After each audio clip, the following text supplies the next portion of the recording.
South Switzerland की मशहूर Swiss Alps में बसता है ग्रिंडेलवाल्ड नाम का एक गांव। कई लोग कहते हैं कि ये दुनिया के सबसे खूबसूरत जगहों में से एक है। ये गांव सी लेवल से अराउंड 1000 फीट ऊपर है। पिछले कई सालों से मैं इस गांव को देखता आ रहा था, इंस्टाग्राम रील्स पर, यूट्यूब रील्स पर, और मेरा हमेशा से मन था कि इसे विजिट करूं। जाने से पहले मैंने युंगफ्राउ रीजन का एक युंगफ्राउ पास खरीदा जो था अराउंड 23,000 रुपए का। इस पास की खासियत यह है कि इसकी मदद से आप युंगफ्राउ रीजन में, जो कि बहुत बड़ा रीजन है साउथ स्विट्जरलैंड में, वहाँ के सभी trains, buses, most of the gondola rides और ग्रिंडेलवाल्ड फर्स्ट जैसे अट्रैक्शंस को फ्री में एंजॉय कर सकते हैं। एक फुल स्विस पास भी आता है जो आपको पूरी ट्रेन्स, बस, म्यूजियम, बोट राइड्स को फ्री करवा देता है अगर आप पूरा स्विट्जरलैंड घूमना चाहते हैं। क्योंकि मुझे सिर्फ युंगफ्राउ रीजन घूमना था, इसलिए मैंने युंगफ्राउ पास खरीदा। सुबह सुबह मैंने एक ट्रेन पकड़ी इंटरलाकन टाउन से, जो मुझे लेके गई ग्रिंडेलवाल्ड। मैंने इंस्टाग्राम रील्स पर कई बार देखा था स्विट्जरलैंड के वो खूबसूरत नज़ारे, हरी भरी पहाड़ियाँ और वहाँ पर सिचुएटेड कई डिस्टेंस में खूबसूरत छोटे छोटे हट्स। तो जब ट्रेन ग्रिंडेलवाल्ड पहुंच रही थी तो मुझे वो नज़ारा फाइनली, और वो बहुत ज़्यादा खूबसूरत था। रील्स में तो ये नज़ारे बहुत ज़्यादा खूबसूरत दिखते ही है, बट जब हम सामने से देखते हैं तो उसका मज़ा कुछ अलग ही होता है। फाइनली मैं ग्रिंडेलवाल्ड विलेज पहुंच गया, जहां मुझे जाना था ग्रिंडेलवाल्ड फर्स्ट में। ग्रिंडेलवाल्ड फर्स्ट ग्रिंडेलवाल्ड विलेज के सबसे बड़े अट्रैक्शंस में से एक है। मैं कुछ जल्दी आ गया था तो मेरे पास कुछ टाइम था ग्रिंडेलवाल्ड विलेज घूमने का। मैं वहाँ एक स्पॉट पर पहुंचा जहाँ पर था एक नल। मौसम बहुत ही खूबसूरत था, चारों तरफ कोहरा था, हल्की सी रिमझिम बारिश हो रही थी। और कई लोग जानते नहीं होंगे कि स्विट्जरलैंड में ऐसे नल हमें जगह जगह मिल जाएंगे, और वहाँ से हम हमारी पानी की बॉटल्स भर सकते हैं, वहाँ से डायरेक्टली पानी पी सकते हैं। वो कम्प्लीटली शुद्ध पानी रहता है, पहाड़ियों से आया हुआ। आपको कोई भी प्रॉब्लम नहीं आएगी वो पानी पीते हुए। और ऑनेस्टली बताओ तो इससे ज़्यादा मीठा, इससे ज़्यादा अच्छा टेस्ट करने वाला पानी मैंने इसके पहले कभी नहीं पिया था। और कई हफ्ते हो चुके हैं स्विट्जरलैंड छोड़े हुए मुझे, बट मुझे अभी भी वो पानी बहुत ज़्यादा याद आता है। फाइनली टाइम आ गया था ग्रिंडेलवाल्ड फर्स्ट जाने का। ग्रिंडेलवाल्ड फर्स्ट है ग्रिंडेलवाल्ड विलेज के भी बहुत ऊपर, पहाड़ी के ऊपर। वहां जाना पड़ता है गोंडोला यानी कि केबल कार राइड से। केबल कार राइड्स 8 बजे या 9 बजे शुरू हो जाती है सुबह। सीजन पर डिपेंड करना है, ये सीजन पर डिपेंड करता है कि वो कब शुरू होती है, 8 बजे या 9 बजे। जब मैं गया तब 9 बजे शुरू हुई थी। मेरे पास युंगफ्राउ पास था तो cable car ride completely free थी मेरे लिए। ग्रिंडेलवाल्ड फर्स्ट में है 7 मेजर अट्रैक्शंस, उसमें से 4 चीजें हैं एडवेंचर एक्टिविटीज। 7 अट्रैक्शंस में से सबसे पहले आता है ग्रिंडेलवाल्ड फर्स्ट के ऊपर बसा हुआ एक रेस्टोरेंट, जहां आप बैठकर खाना खाते हुए स्विट्जरलैंड की खूबसूरत वादियों का मजा ले सकते हैं। उसके बाद आता है बकल्पसी लेक, एक छोटी सी हाइक रहती है 50 मिनट की, अराउंड 3.5 किलोमीटर की, जो आपको लेकर जाएगी Bachalpsee lake, one of the most beautiful lakes in Switzerland. ये टोटल हाइक रहती है आना और जाना अराउंड 2 घंटे की। तीसरा अट्रैक्शन है क्लिफ वॉक। आप एक मेटल की बनी हुई क्लिफ पर चलते हैं और एक फाइनल पॉइंट पर पहुंचते हैं, जहां से आपको खूबसूरत वादियां, खूबसूरत पहाड़ियां, ग्रिंडेलवाल्ड विलेज और दूर दूर तक युंगफ्राउ रीजन अच्छी तरह से दिखता है। क्योंकि ये ऑफ सीजन था तो ज़्यादा लोग नहीं थे, मैंने इमीडिएटली एक गोंडोला पकड़ लिया। पहले मैं आपको ये बता दूं कि जो एडवेंचर राइड्स है, 4 एडवेंचर राइड्स, उनका कॉस्ट क्या है। फर्स्ट क्लिफ वॉक का कोई कॉस्ट नहीं है, वो फ्री है। बकल्पसी लेक की हाइक फ्री है।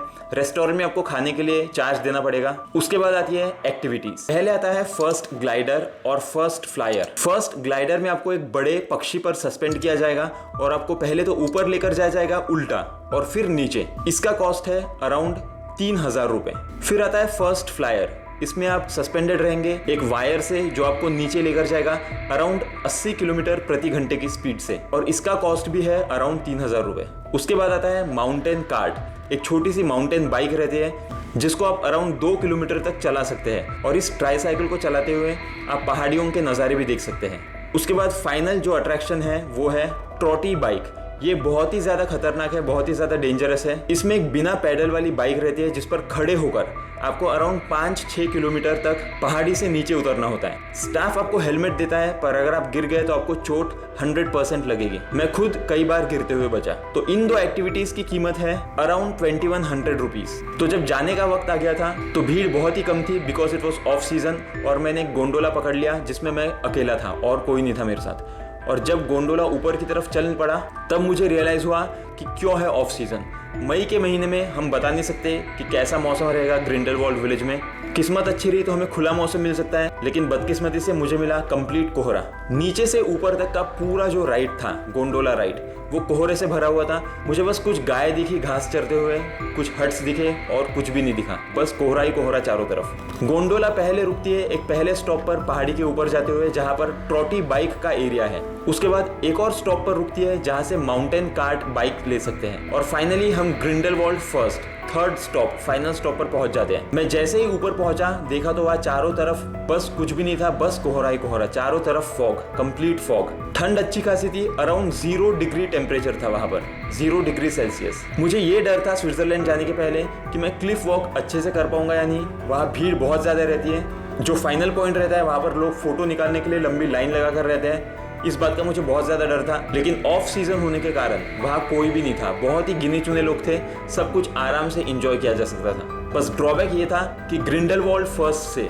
हम दूर दूर तक पहाड़ी का कोई भी नज़ारा नहीं देख सकते थे, क्योंकि कोहरा था, फॉग था चारों तरफ, कुछ भी नहीं दिख पा रहा था। मैं सबसे पहले गया क्लिफ वॉक पर। इस क्लिफ वॉक को टिसॉट वॉचेस इस कंपनी ने प्रायोजित किया हुआ है। यूजुअली तो ये इतना डरावना नहीं रहता, क्योंकि चारों तरफ हमें दूर दूर तक सब कुछ दिखता है, बट जब फॉग रहता है तो इसका जो फियर फैक्टर है वो कई गुना ज्यादा बढ़ जाता है। मुझे बहुत ज्यादा डर लगा, फिर भी मैंने कैसे भी करके अपने डर पर काबू किया और निकल पड़ा क्लिफ वॉक पर। अगले अराउंड 2 मिनट तक आप इस क्लिफ वॉक को कीजिए एंजॉय।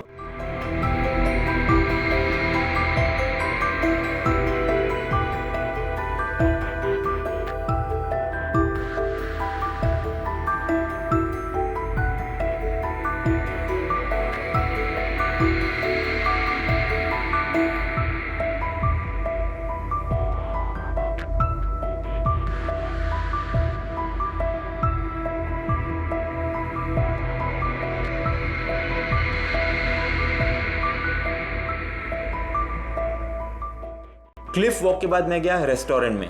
वहाँ मैंने कुछ नज़ारे एंजॉय किए।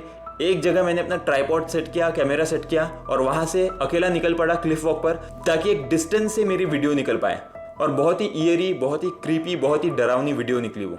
उसके बाद मैं रेस्टोरेंट के अंदर गया, कुछ देर वहाँ बिताया, क्योंकि मुझे बहुत ही ज़्यादा ठंड लग रही थी, पर रेस्टोरेंट के अंदर तापमान बहुत ही नॉर्मल था, तो बहुत अच्छा लग रहा था वहाँ पर बैठे हुए। उसके बाद मैंने फैसला किया कि मैं निकलूंगा बकल्पसी लेक हाइक पर, जिसके लिए मैं बहुत ज़्यादा एक्साइटेड था, बहुत दिनों से प्लान कर रहा था स्विट्जरलैंड जाने से पहले से। जब मैंने कुछ कदम आगे बढ़ाए तो मुझे रियलाइज़ हुआ कि ये हाइक करना बहुत बड़ी बेवकूफ़ी होगी। चांसेस थे कि मैं वहाँ गुम हो जाऊँ। ठंड बहुत ज़्यादा थी, 0 के भी कुछ डिग्री नीचे ही थी।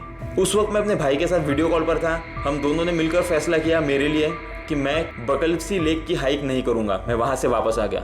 वहां कुछ देखने को और बचा नहीं था, तो फिर मैंने फाइनली डिसाइड किया कि अब नीचे जाना पड़ेगा। वहां जो गोंडोला राइड्स रहती है, जो केबल कार राइड्स रहती है, एक के बाद एक नॉन स्टॉप आती जाती है, तो बिल्कुल रुकना नहीं पड़ता। मुझे कुछ सेकंड के अंदर गोंडोला राइड मिल गई। इस बार भी मैं अकेला था। पहला स्टॉप पार करने के बाद सेकंड स्टॉप पर मैं रुक गया। वहां पर एक छोटा सा गार्डन है, वहां एक छोटा सा प्लेग्राउंड भी है जहाँ बच्चे खेल सकते हैं, और वहाँ एक स्पॉट है जहाँ पर कुछ कुर्सियाँ रहती हैं, जहाँ से एक बहुत ही ज़्यादा खूबसूरत नज़ारा दिखता है, जिसके लिए मैं बहुत ज़्यादा एक्साइटेड था स्विट्ज़रलैंड जाने के पहले। मैंने एक व्लॉग में देखा हुआ था ये नज़ारा, मैं बहुत ज़्यादा एक्साइटेड था, बट अनफॉर्चुनेटली वेदर के कारण मैं उस स्पॉट तक भी नहीं पहुंच पाया। बस कुछ देर वहाँ मैं बेंच पर बैठा, कुछ वीडियोस निकाली और मैं फाइनली उस स्पॉट पर आ गया जहाँ पर ट्रॉटी बाइक्स अवेलेबल रहती है।